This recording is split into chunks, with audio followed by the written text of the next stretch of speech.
नमस्कार दोस्तों, स्वागत है एक नए एपिसोड में जहां आज हम एक बार फिर से वेब सीरीज क्राइम आजकल के एपिसोड नंबर 2 को रिव्यू करने जा रहे हैं। जी हाँ दोस्तों, इस एपिसोड का नाम है द ब्रोकन हार्ट और ये आजकल के जमाने के सोशल मीडिया इन्फ्लुएंस और नकली कॉल्स को दिखाता है और उसी के साथ जुड़े हुए क्राइम्स को भी बहुत अच्छे और बारीकी तरीके से दर्शाता है। दोस्तों, इस एपिसोड में क्रेडिट कार्ड या डेबिट कार्ड के बेचे जाने के लिए किए जाने वाले कॉल की वजह से कुछ ऐसी कंफ्यूजन और क्राइम पैदा हो जाता है जिसकी वजह से एक आदमी को अपनी जान भी गंवानी पड़ जाती है और ऐसा मामला किसी ने कभी सोचा भी नहीं था कि हो पाएगा इंडिया में, और उसी की वजह से अब ये रियल लाइफ इंसिडेंट बन गया है वेब सीरीज का पार्ट। और आपके साथ भी ऐसा कई बार हुआ होगा कि आपको कुछ प्रैंक कॉल्स या स्कैम कॉल्स जो कि क्रेडिट कार्ड या डेबिट कार्ड्स के लिए आते हैं, पर उसकी वजह से आपने कभी खुद की जान नहीं ली होगी।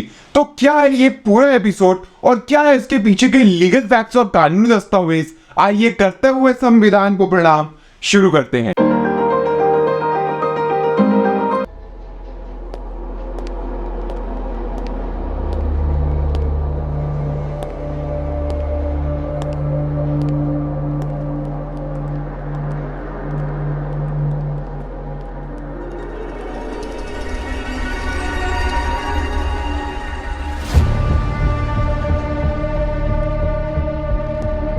आप यहीं रुकिए।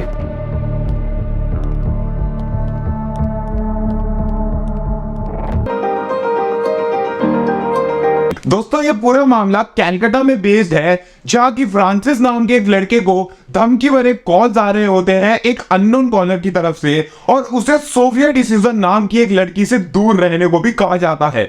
कुछ शुरुआत में तो वो इन कॉल्स को इग्नोर कर देता है, पर लगातार 2-3 दिन से ऐसे कॉल्स उसे रोज आने लगते हैं और उसे जान से मारने तक की भी धमकी मिल जाती है। इससे परेशान होकर वो पुलिस में इस सब की कंप्लेंट करने जाता है, पर मामले में ट्विस्ट ये है कि वो सोफिया नाम की किसी लड़की को जानता तक भी नहीं है, और परेशान होकर वो इस चीज से खफा है कि जब वो किसी लड़की को जानता ही नहीं है तो उसकी वजह से उसे क्यों धमकी मिल रही है।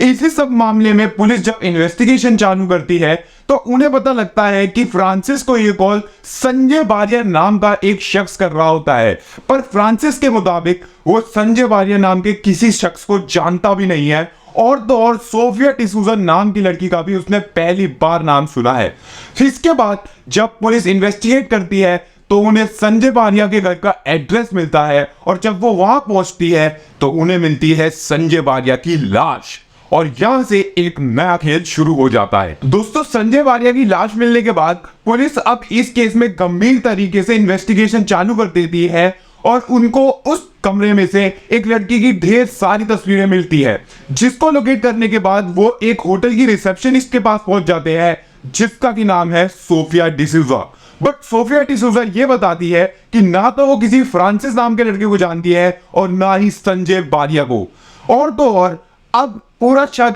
इस तरफ चले जाता है कि सोफिया और फ्रांसिस आपस में मिले हुए हैं क्योंकि संजय बारिया का मर्डर हो चुका होता है, और तो और पुलिस फ्रांसिस और सोफिया डिसूजा को साथ मिलते हुए भी पकड़ लेती है, जिसके बाद अब ये केस और गंभीर होता जा रहा है। पर एकदम से इस बीच पुलिस को एक नया सबूत सामने मिलता है, जिसमें कि वो संजय बारिया की कॉल रिकॉर्ड्स को चेक करते हैं और उन्हें एक नंबर मिलता है जिससे कि वो रेगुलरली बात करता है, और तो और एक ईमेल आईडी का एड्रेस भी पता लगता है जिससे कि संजय बारिया सोफिया नाम की लड़की से रेगुलर कांटेक्ट कर रहा होता है। इस सब की इन्वेस्टिगेशन करने पर पुलिस को यह पता लगता है कि ये नंबर सोफिया डिसूजा के नाम पर रजिस्टर्ड है, पर ईमेल एड्रेस की आईपी लोकेशन यूज करने के बाद उन्हें पता लगता है कि ये लोकेशन अनीता दास नाम की एक लड़की का है, जो कि इस केस में मौजूद भी नहीं थी, और एकदम से पुलिस का शक अब उधर चले जाता है। दोस्तों, पूरे मामले की तफ्तीश करने के बाद और अनीता दास से पूछताछ करने के बाद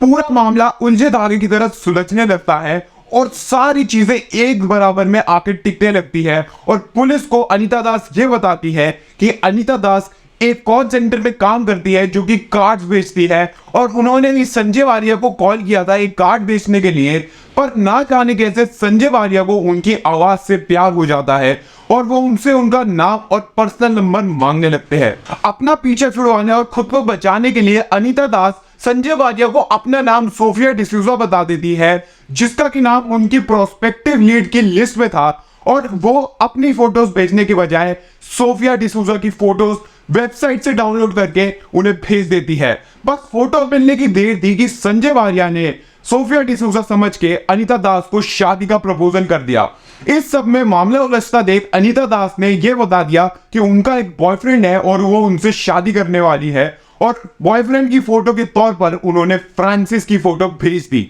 बस इतना ही मामला था कि संजय वारिया ने फ्रांसिस की इंफॉर्मेशन निकाल के उन्हें धमकी भरे कॉल्स और मैसेजेस करने भी शुरू कर दिए। हालांकि इस सब के बाद अनीता दास यानी कि सोफिया डिसूजा संजय वारिया को हर तरफ से ब्लॉक कर देती है और उनसे कनेक्ट करने का अब कोई साधन नहीं बचता है, जिसकी वजह से संजय वारिया अब खुद से सुसाइड कर लेता है और उनका मर्डर नहीं हुआ होता है। और इस सब का पता पुलिस को तब लगता है जब संजय वारिया का फोन को खोल लेते हैं और उसमें उन्हें उनकी सुसाइड करते हुए की वीडियो मिल जाती है। तो ये पूरा केस घुमा फिरा के संजय वारिया की सुसाइड पे बेस्ड था, पर इसमें कई तरह के झूठ, फरेब और पैंतरे भी शामिल थे। तो इससे हमें कई चीजें सीखने को तो मिलती है, पर हमें अपने आसपास भी ऐसे क्राइम से बच के रहना चाहिए।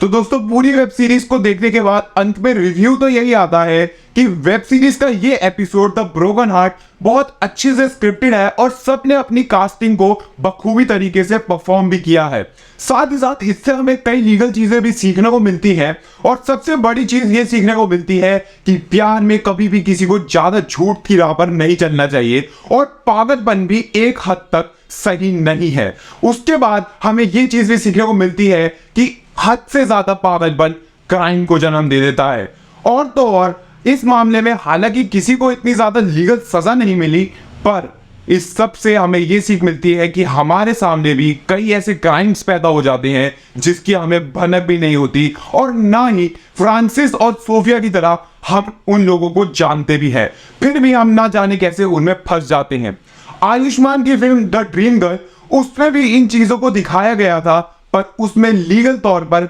ना दिखाकर उसे इमोशनल तौर पर पेश किया गया था। अंत में लीगल सोच की राय के मुताबिक आप भी अपने आसपास ऐसे क्राइम से सतर्क रहिए और कानून का पालन करते रहिए, और हमारी वीडियोस को देखते रहिए। मैं आपसे मिलूंगा अगली वीडियो में एक लीगल सलाम के साथ। जय हिंद, जय भारत।